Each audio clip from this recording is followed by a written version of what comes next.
The famous philosopher Aristotle describes love as a single soul inhabiting two bodies. Love is the emergence of emotional and sexual feelings. Loving someone means existence of a person who you care more than yourself. You will keen in on each other.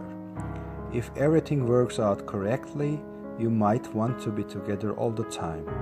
Some days you may spend lots of your time thinking about your loved one.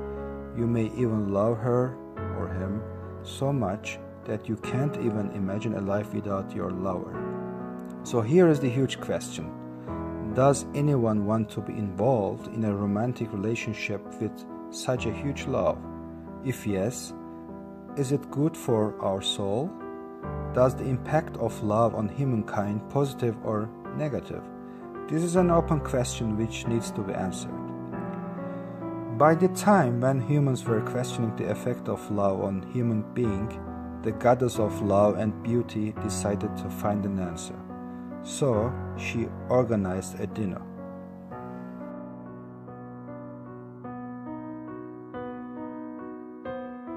Aphrodite, called as Venus in Roman mythology, the daughter of Zeus, the goddess of love and beauty, has the power to rule over all the living creations.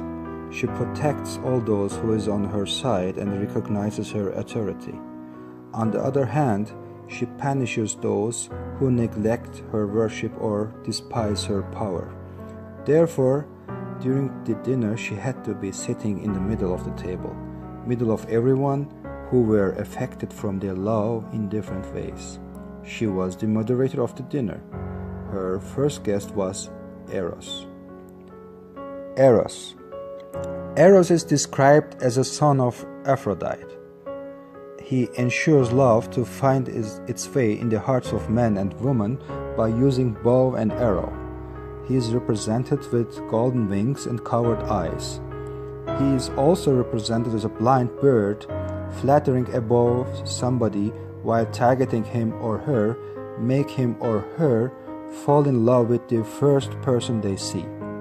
He has the power to control love over all the living creations, similar to Aphrodite. That's why he must be placed near Aphrodite in the table. Eros claims the effect of love on humankind is positive. He even believes loving someone will heal your soul. Aphrodite asked Eros to invite people whose love stories support his argument about love. He invited two couples who waited for long years in order to be together with their loves. These couples are sitting next to him at the dinner. Dante and Beatrice. Dante is an Italian poet in the Middle Ages. He met his great love Beatrice when he was 9 years old. Apparently it was love at first sight. Although the couple has met only 4 times, Dante had a great love for Beatrice. Later, he married another woman, but he couldn't forget Beatrice.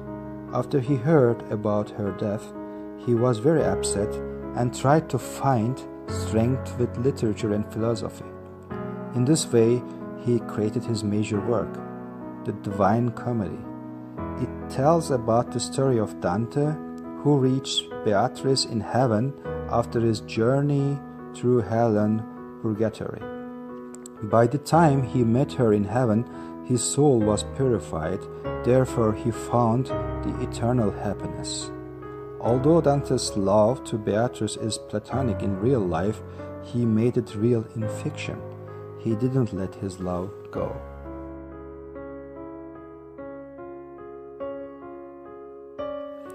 Odysseus and Penelope. The Odysseus is an epic poem written by Homer.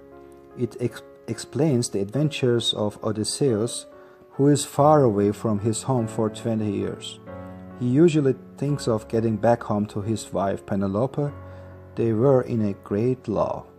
In one of the letters she writes Odysseus, "I'm yours, I will always be." For all those years Odysseus was absent, Penelope never lost her hope. At the end, they come together after all those years full of sadness and difficulty, and they became very happy. The love of both couples proved the positive impact of love on people's lives, even though they had to face hard times.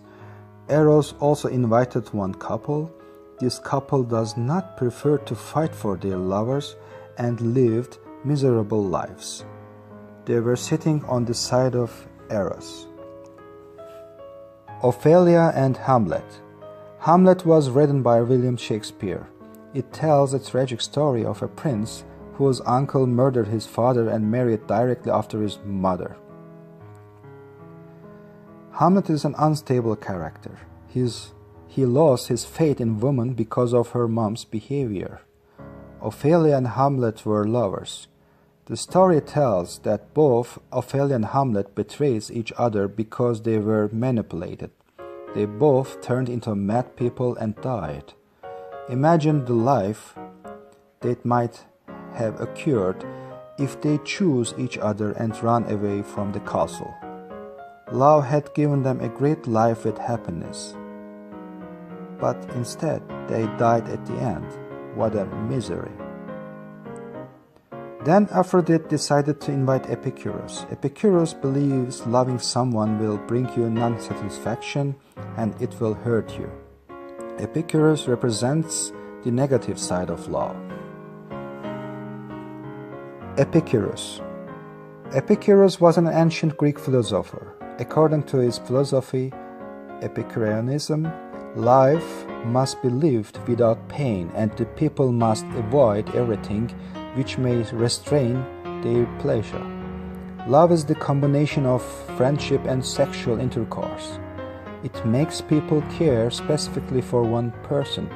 However, if one feels too much affection, it may hurt and also restrains one's pleasure. Epicureanism agrees that relationships based on natural feelings are healthy.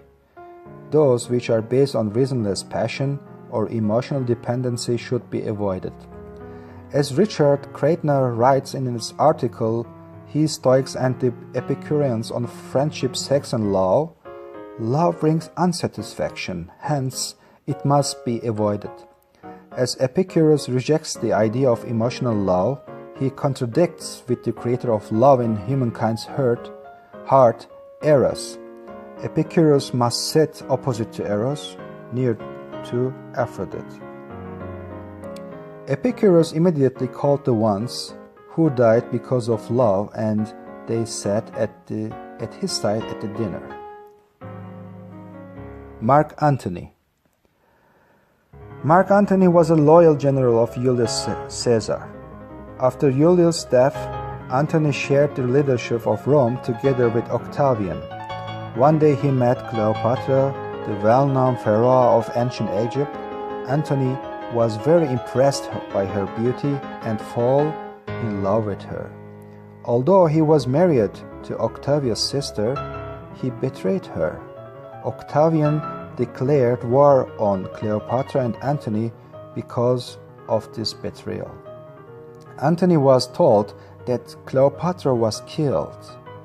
He loved Cleopatra so much that he couldn't even stand her death and took his own life.